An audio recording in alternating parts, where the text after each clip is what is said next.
Hello everyone, আশা করি সকলে ভালো আছেন। ঈশ্বরের দয়ায় আমিও খুব ভালো আছি।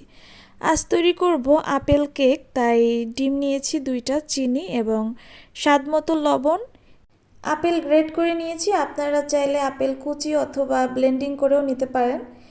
চিনি, লবণ এবং ডিম ভালোভাবে মিক্স করে নিয়েছি। এখন দিয়ে দিলাম ময়দা, আপনারা চাইলে আটাও ইউজ করতে পারেন।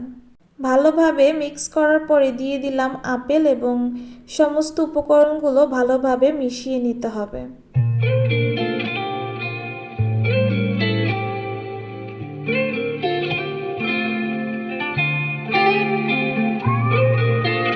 আমি তৈরি করব মাইক্রো ওভেনে, তাই খুব অল্প সময়ের মধ্যে হয়ে যাবে। আপনারা চাইলে ওভেন অথবা চুলায়ও তৈরি করতে পারেন।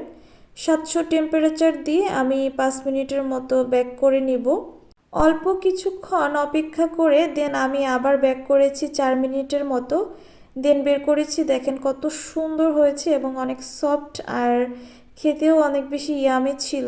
এই দ্বিতীয়বারের মতো আমি আপেল কেক তৈরি করলাম। আগেরটা তৈরি করেছিলাম পিস করে কেটে, আর এটা তৈরি করলাম গ্রেডিং করে, তবে এটা অনেক বেশি সুস্বাদু ছিল, আগেরটার থেকে অনেক বেশি বেস্ট ছিল। আপনারাও একবার এটা বাসায় তৈরি করে দেখতে পারেন, আশা করি আপনাদের ভালো লাগবে।